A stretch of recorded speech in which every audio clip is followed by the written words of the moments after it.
예, 우리 말과 행복, 우리 시리즈 설교, 우리 8번째 시간인데요. 이제 오늘로 우리 이 주제 설교 시리즈 설교를 마치고, 이제 내일부터는 제목 설교로 이제 조금 그동안 또 이렇게 다루지 못했던 그 부분들 하나씩 이렇게 좀 다루려고 합니다. 오늘은 요한복음 우리 2장 우리 23절부터 25절 말씀 중심으로 말의 의도를 파악해라. 말 자체보다는 말의 의도를 파악해라. 이제 대단히 이제 중요한 그런 부분이거든요. 특별히 제가 목회하면서 얻었던 가장 큰 유익은 목회는 어떻게 보면 관계거든요. 하나님과의 관계, 또 사람과의 관계, 이 관계가 되게 중요한데 저 나름대로는 비교적 관계가 원만하다고 생각했는데 목회 현장에 들어오니까 이게 장난이 아니더라고요. 제가 부목사로 있을 때하고 담임 목사일 때, 저는 이 부목사나 교육 목사 있을 때는 정말 이렇게 그 관계들이 좋았거든요. 그래서 담임 목회자가 딱 되니까 생각지 않은 책임도 이렇게 져야 되고, 타겟이 말이죠. 뭐 이래도 타겟이 되고, 이게 뭐지? 그때마다 저는 뭐 다른 내가 잘하고 또 그 사람이 잘못하고 그래갖고 해결이 안 되고, 십자가의 주님은 십자가 지실 때 어떤 마음이셨을까? 그래서 끊임없이 주님, 전 이것 때문에 속상한데요. 주님 십자가 지실 때 멸시천대 받으시면서 우리의 죄를 대신 담당하시면서 어떤 심정이 있었을까요? 어떤 심정이 있었습니까? 내 마음과 또 상대의 마음과 주님의 심정을 가림없이 이렇게 바꿔가면서 말이죠. 주님의 심정이 어떠셨을까? 그러다 보니까 성경 말씀 읽을 때도 말이죠. 하나님의 말씀을 읽지만은 이 숨은 우리 하나님이 왜 이런 말씀하셨을까?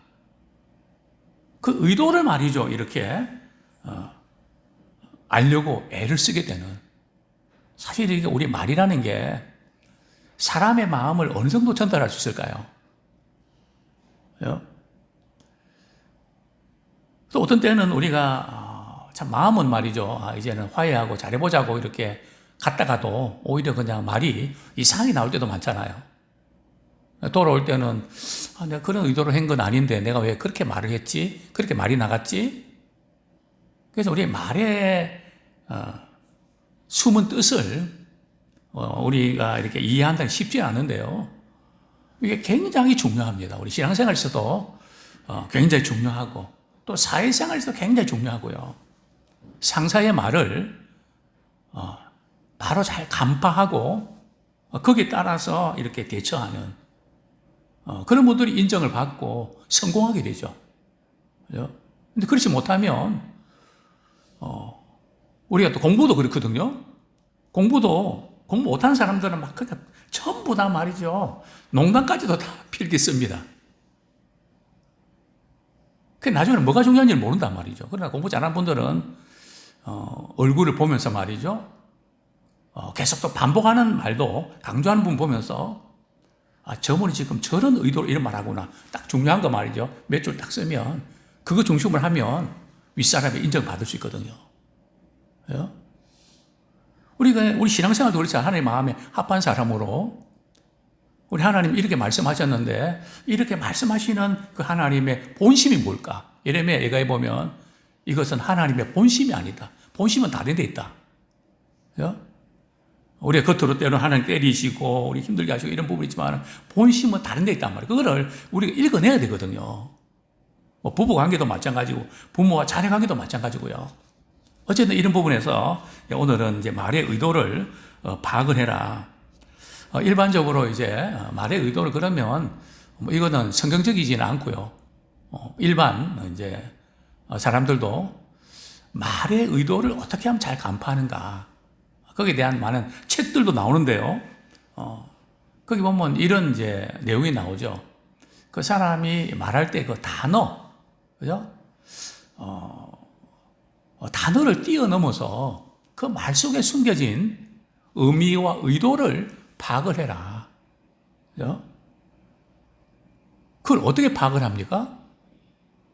말투라든지 표정이라든지 또 그다음 손짓이라든지 그런 모든 걸 통해서 그래서 우리는 그걸 말하잖아요. 참 그분이 진정성 있게 말한다. 그래서 주무로는 말이죠. 사실은 진정성을 우리가 발견하는 게 되게 어렵습니다. 회의도 길게 못 하거든요. 왜냐하면 줌을 하게 되면 피곤하잖아요. 서로 얼굴 보고 이게 서로 이렇게 느껴지는 게 있거든요. 물론 뭐 이렇게 거리 면에서는 시간면을 전략할 수 있지만 어쨌든 이런 많은 것들이 종합적으로 이렇게 그 사람의 의도와 그 감정을 저분이 어떤 의도로 어떤 감정으로 이런 말을 할까? 사랑받고 싶어서 그렇구나. 좀 관심을 가져달라는 뜻이구나. 좀 신경 좀 써달라는 뜻이구나. 그 뭔가 이렇게 그런 행동할 때는 의도와 말하고자 하는 게 있거든요. 그거를 이제 파악하는. 저는 그 부분들 저는 성경 말씀 읽으면서 우리 하나님은 왜 이렇게 말씀하셨을까? 이건 현실적으로 안 맞는 것 같고 이해가 안 되는데 왜 이렇게 말씀하셨지? 그러면서 지금은 말이죠. 이해가 안 돼서 좀 그랬지만 지금은 이해는 안 되지만 하나님께서 그렇게 말씀하신 의도가 있을 거야. 믿고 순종하면 그 의도를 알 거야.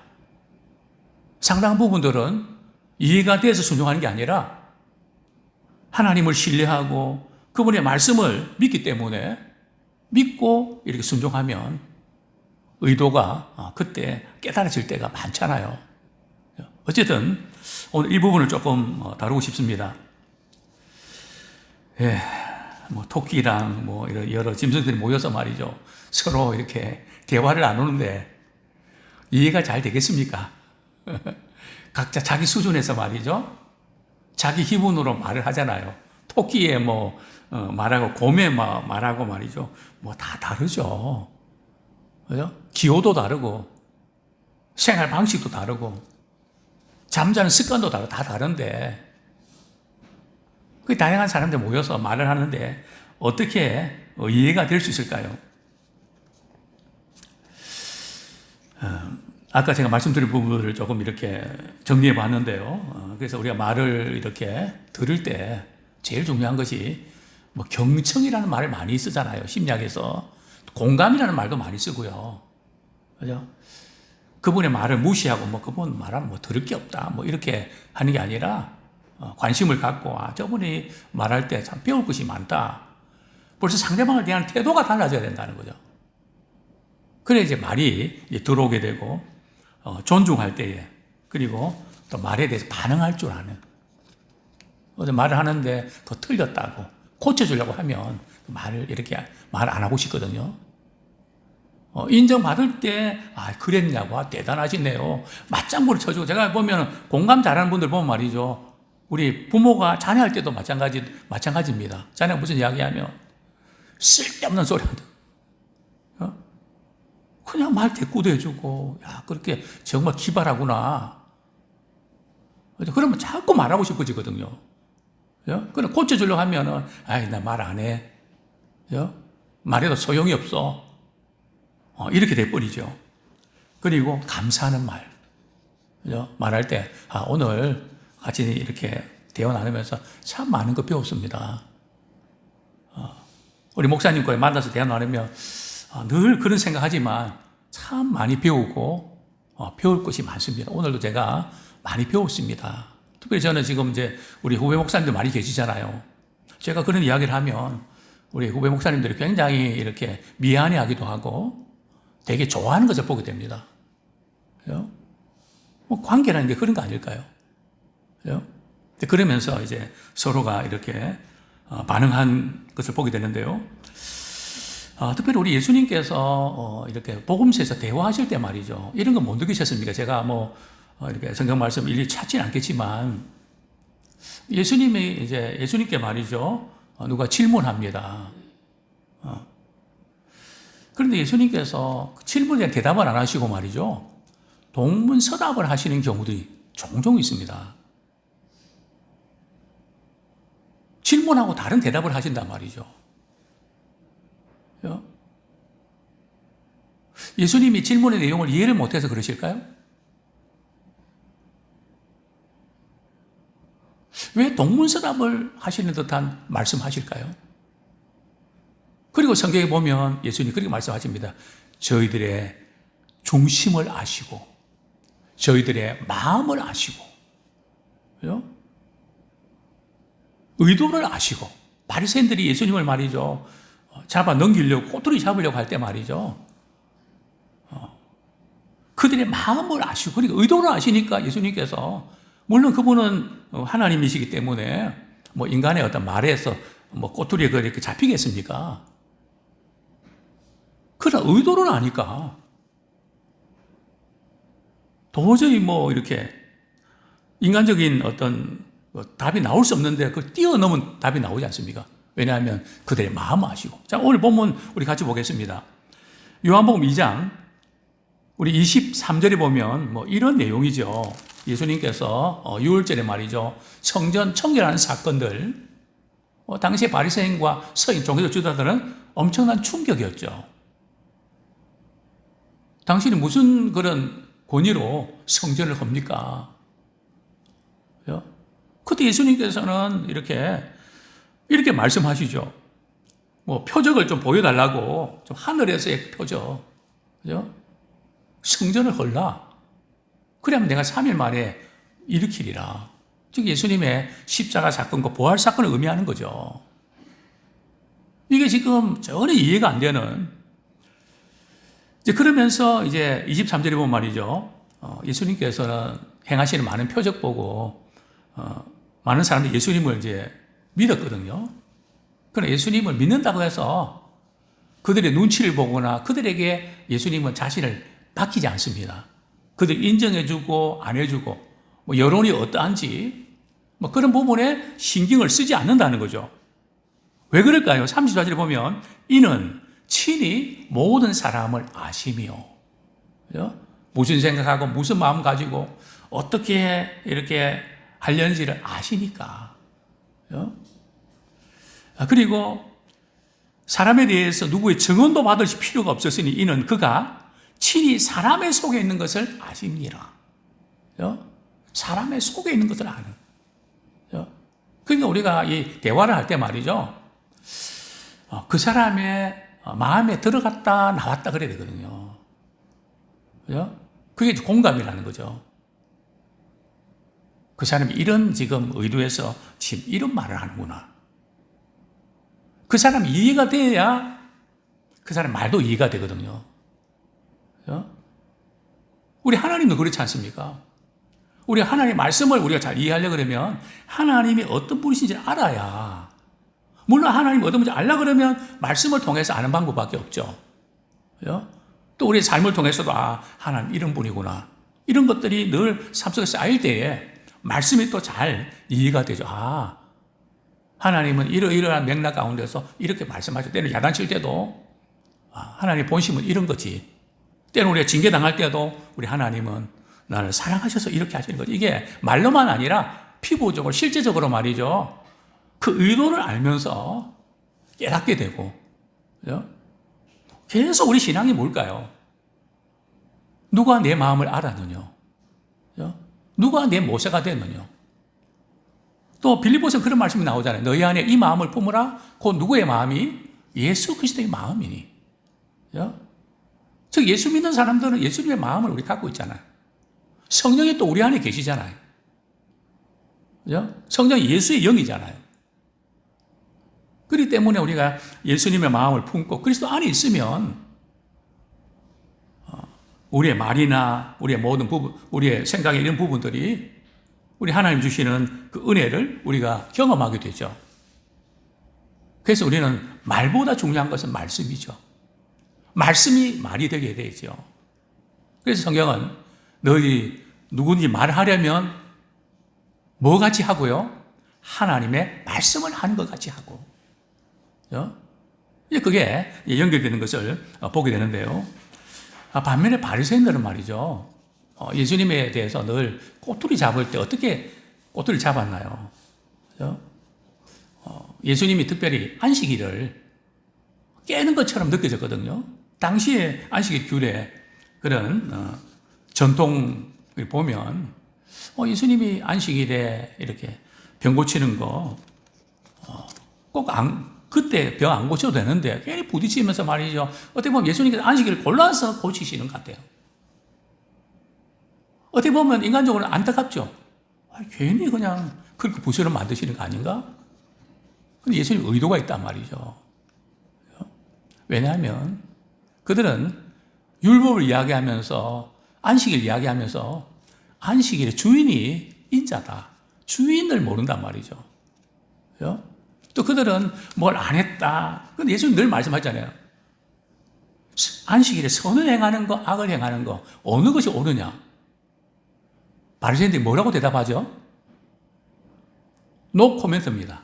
답을 몰라서 노 코멘트 했을까요? 압니다.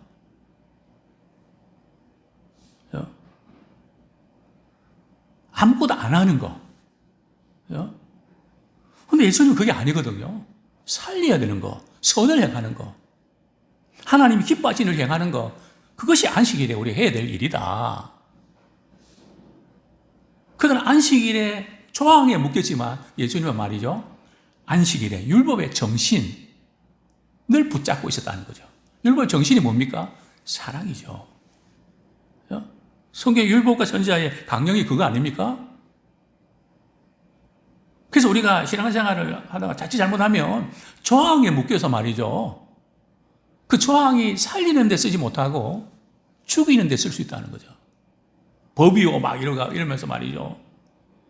법이 뭔데? 조항도 물론 필요하지만 그 법의 정신은 살리는 데 있거든요. 죽이는 데 있는 게 아니라는 거죠. 항상 이 부분들을 우리 예수님은 잘 아셨고 또 바리새인들은 바로 이런 부분에서 넘어졌던 것을 보게 됩니다. 그렇습니다. 또한 우리가 이렇게 말을 할 때 중요한 것은 어떤 마음을 가지고 하는가를 늘 점검하셔야 됩니다. 마음 상하고 기분 나쁠 때 가능하면 말을 이렇게 철저하는 게 좋죠. 배고플 때는요, 말을 많이 안 하는 게 좋습니다. 교회에서 회의할 때도 말이죠. 배고플 때는 의견이 잘 일치가 되지 않고 충돌이 일어납니다. 왜요? 배고프니까 짜증이 나니까. 가정도 마찬가지고요. 단순히 육체적인 컨디션뿐만 아니라 이 말은 마음에서 나오니까 내가 어떤 마음을 가지고 말하는가. 제가 우스갯소리 그런 이야기 했죠. 우리 집에 키우는 개가 말이죠. 주인이 은혜 받았는지 어떻게 하는지 아십니까? 교회 가서 예배 드리고 갔다 와서 말이죠. 자기한테 하는 거 보면 안 돼요. 어떻게 대하는 거 보면 안다는 거지. 은혜 받을 때하고 은혜 뭐 다르다는 거죠. 우리가 어떤 마음을 가지고 있는가에 따라서 나오는 말이 다르다는 거죠. 선한 말이 나오냐, 악한 말이 나오냐. 싸운 것에서 나온다 그랬잖아요. 그래서 늘 우리 마음이 참 옛날 같지 않고 좀 그러면 기도하면서 하나님, 제가 지금 막 이렇게 막 폭발할 것 같고 막 이런 참 이렇게 마음이 그냥 말이 아닙니다. 주님 제 마음 다스려 주시고 주님의 마음으로 만나는 사람을 대하고 말을 할 수 있도록 도와주십시오. 또 우리가 말을 할 때 내 주장을 세우고 이기려고 하는 그렇게 하지 마십시오. 절대 우리가 회의할 때 나는 반대입니다. 이렇게 하는 것은 굉장히 안 좋은 거거든요. 이런 부분도 있는데 한번 생각하면 좋겠습니다. 그럼 다 그 말이 전달되는 거거든요. 극단적으로 하지 말라는 거죠. 그럼 뭐 마음을 상하게 하거든요.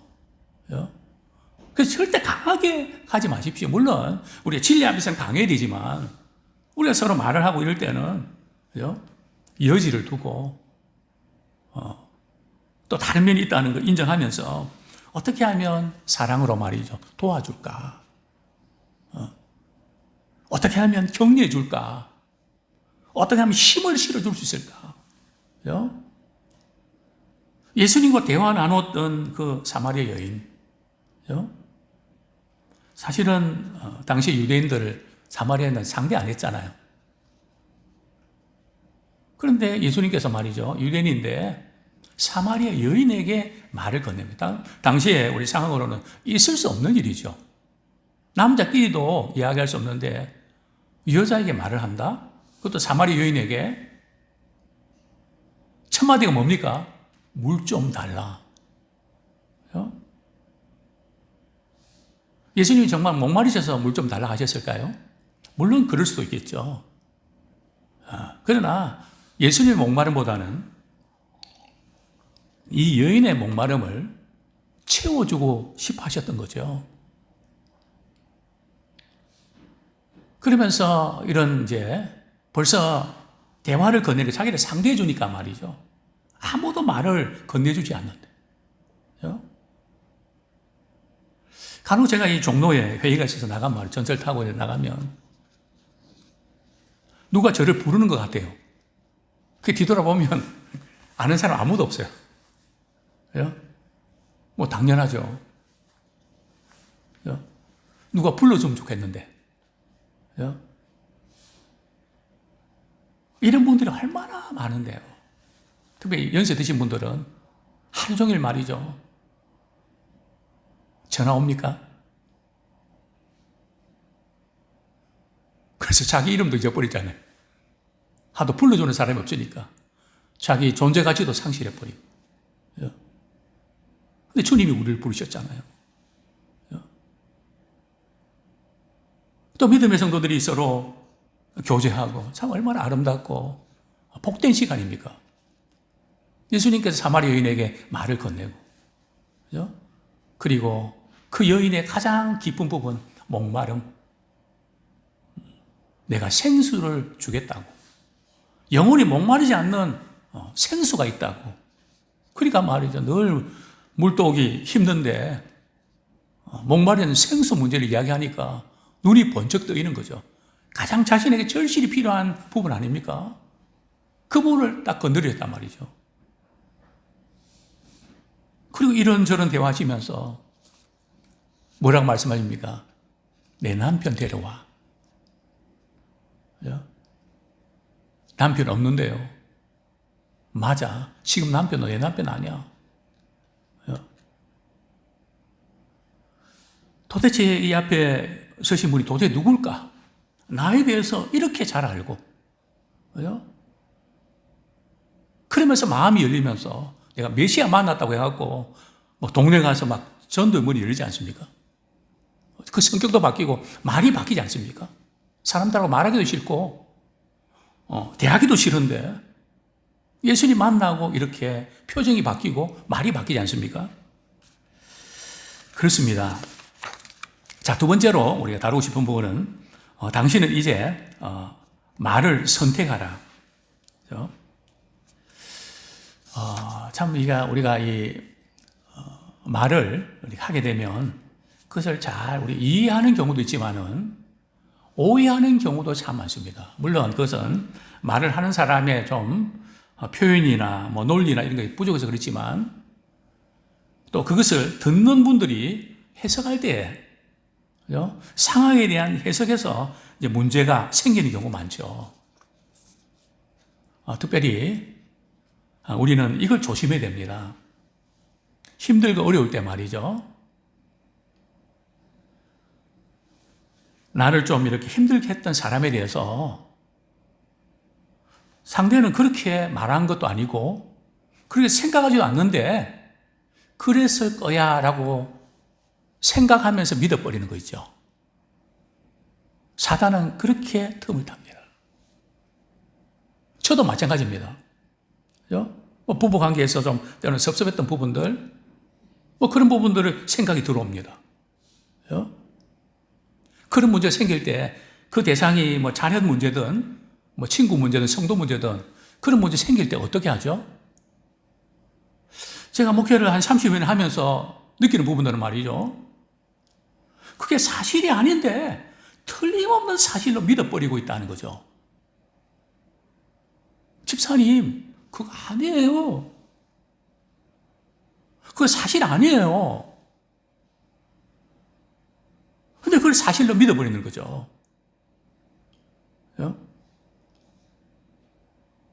저는 저 자신도 목회자면서 저 자신도 이런 데 많이 쏟고 있다는 것을 제가 발견합니다. 제가 여러 번 말씀드리지 않았습니까? 부부 관계에서 좀 섭섭한 마음 생길 때, 참 목회자가 좋은 것은 뭐 다른 데 갈 데 없잖아요.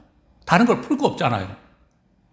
내가 주님 앞에 나와서 고자리 하거든요. 하나님, 아내조차 제 마음을 이해하지 못한 것 같아서 마음이 속상합니다. 그러면 왜 그렇게 생각하니? 너를 위해서 그런 말을 해주는 거잖아. 근데 왜 그걸 위해서 그러는데 왜 그렇게 나쁘게 생각하니? 그 위해서 그러는 거잖아. 그렇지. 위해서 그렇게 말했지. 그런데 말하는 투가 좀 기분 나쁘게 말해서 그렇죠. 아니, 그러면 말하는 투는 사람마다 다르고, 너도 기분 나쁘면 투가 안 좋을 수도 있는데, 그 의도만 받아들이면 되잖아. 그럼 뭐 제 마음이 늘 한결같네. 기분 좋을 때는 그렇게 하지만, 저도 기분 나쁠 때 있잖아요. 그러면서 몇 번 이렇게 제 마음으로, 생각으로 이렇게 하다 보면, 내가 잘못 생각하고 잘못 믿었네. 깜짝 놀랍니다. 이거 누가 이렇게 했지? 제가 목회하면서 말이죠. 저뿐만 아니라 많은 분들이 말이죠. 그래서 제가 어떤 분들은 또 그런 오해를 잘하는 분들이 있더라고요. 오해 선수가 있어요. 오해하고 시험 안 들어야 되는데 잘못 생각 시험 드는 분이 있단 말이에요. 그러면 꼭 내 마음에 나 이런 생각했는데 그거를 확인 좀 하시라고. 그래서 목사님, 이럴 수 있습니까? 그래서 뭐가 이럴 수 있네요. 이럴 수 있습니까? 그건 집사님, 그건 그런 게 아니에요. 집사님이 잘못 생각하고 판단한 거네요. 사실은 이런 거예요.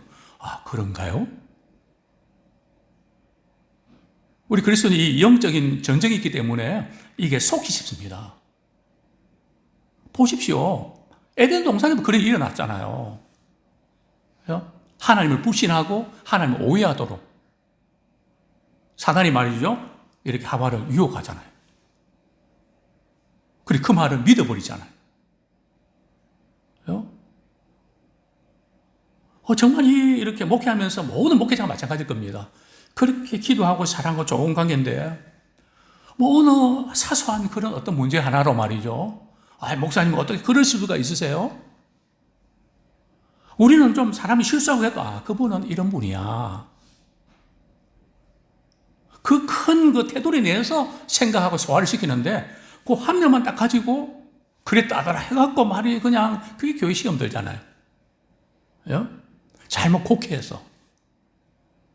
이런 부분 또 영적인 어떤 부분에서 또 문제가 생기죠. 자, 두 번째로 우리가 점검하고 싶은 것은 우리의 말이 진실에 기초하는가, 거짓에 기초하는가, 이 부분을 늘 점검하셔야 됩니다. 개인이든, 우리 가정이든, 또 우리 사회든, 정치든, 그 사람이 지금 말하는 것이 진실에 근거해서 말하냐, 아니면 거짓에 근거해서 말하냐. 이걸로 판가름을 날 수 있거든요. 오늘 우리 사회는 어떻습니까? 진실이라고 말할 수 있을까요? 상당히 참 위험한 그런 수위에 와 있죠. 오히려 불의로 진리를 막는, 진리로 불의를 막아야 되는데 이 거꾸로 돼갖고 말이죠. 참 두려운 그런 시기를 우리가 보게 됩니다. 또 두 번째로 말이죠. 그 사람이 진실한지 아니면 거짓인지 아는 건 책임지는 거 보면 압니다. 자기가 잘못한 것에 대해서 말이죠. 나는 이런 것이 잘못했으면 책임지거든요. 책임 안 지고 자꾸 그냥 프레임을 씌워갖고 말이죠. 누구 탓을 하고, 누구 그렇게 비난하고, 이게 창세기에서부터 벌써, 그죠? 이 말로 인해서 이게 서로 다툼이 일어나는 이유가 바로 여기 있는 거죠. 그래서 우리가 이런 부분들도 우리가 점검해야 되죠. 참 우리가 다른 사람의 말로 인해서 상처를 받기도 하고 주는, 그래서 우리가 상처를 주고받는 것은 이제는 끝내고, 어떻게 하면 살려내고, 또 회복을 시키고 힘을 내는 그런 말을 우리가 선택하기 원합니다. 무엇보다도 야고보서 4장 1절은 말이죠. 우리의 말다툼이 어디서부터 나오는가? 단순한 말 문제가 아니고 우리 마음속에 말이죠. 무언가 들어있다는 거죠. 그것 때문에 자꾸 다툰다는 거죠. 우리 야고보서 4장 1절 한번 보겠습니다.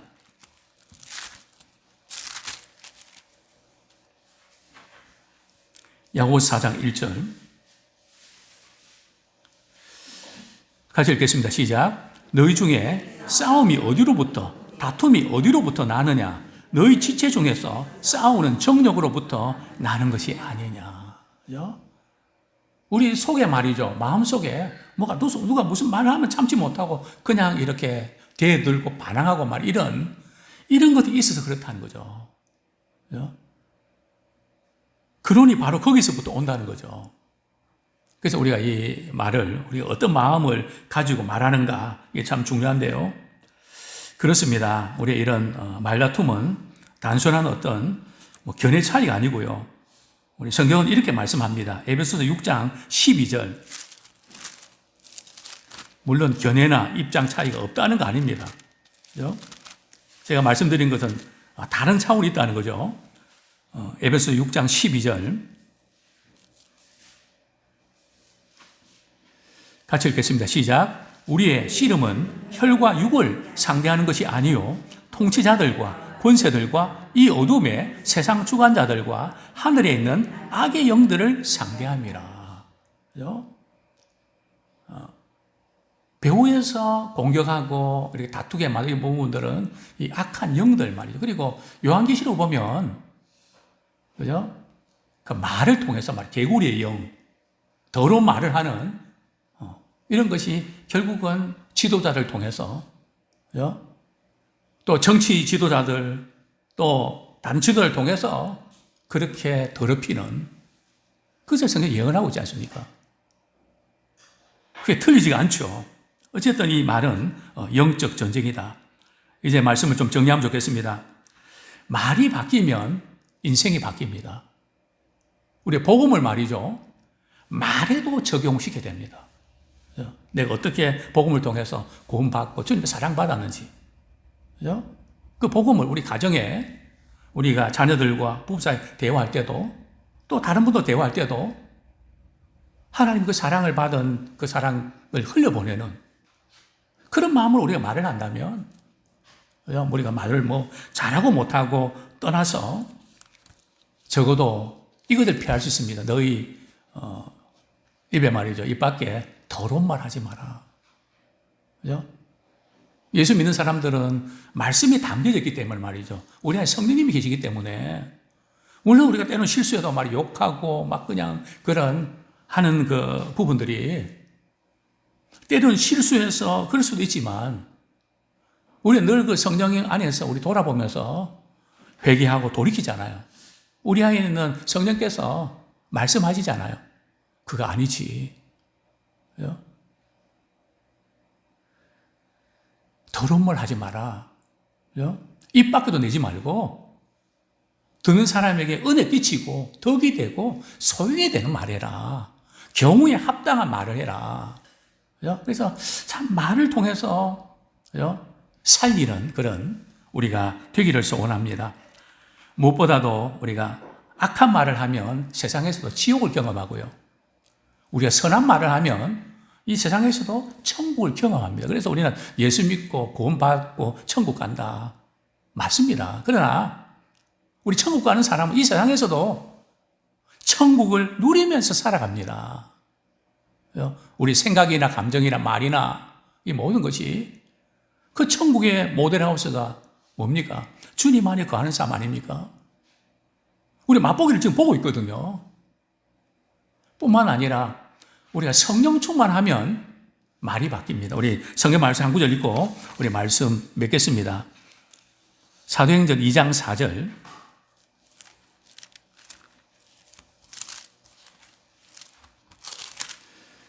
사도행전 2장 4절 우리 같이 읽겠습니다. 시작. 그들이 다 성령의 충만함을 받고 성령이 말하게 하심을 따라 다른 언어들로 말하기를 시작하니라. 우리 성령의 충만함을 받으면 성령의 말하심을 따라 말하는 그런 은혜를 우리가 경험하게 되죠. 그래서 우리가 이제 성령의 충만함을 받으면 성령께서 우리가 말씀에 순종할 힘을 주시거든요. 말씀에 순종할 수 있는 힘을 가지면 우리가 말에 있어서도 그런 역사가 나타날 줄 믿습니다. 아무쪼록 이제 말을 선택해서 어떤 분은 그렇게 해요. 목사님, 저 말씀은 그렇지만 말이에요. 저는 생긴 대로 말할게요. 기분 나가는 대로 말할게요. 아니요. 그게 썩으면 안 돼요. 성령의 말하심을 따라 말하면서 살려내는, 그죠? 우리가 말을 어떻게 하느냐에 따라서 우리의 인생이 달라지고요. 입술에 열매를 거둔다 그랬잖아요. 그리고 마지막으로 주님 앞에 섰을 때에, 그죠? 무슨 무익한 말이든지 심판한다 그러지. 물론 이거는 우리가 무슨 이렇게, 예수님 믿고 구원 받았는데, 우리가 말을 어떻게 따라서 지옥 간다. 그 뜻은 아닙니다. 구원받는 하나님의 자녀로서, 그죠? 선한 영향을 끼치게 된다는 거죠. 그죠? 아무쪼록, 말을 통해서 우리 자신이 먼저 행복하고 많은 분들에게 행복을 끼치는, 그래서 주님께 영광 돌리는 우리 모두가 되기를 축원합니다.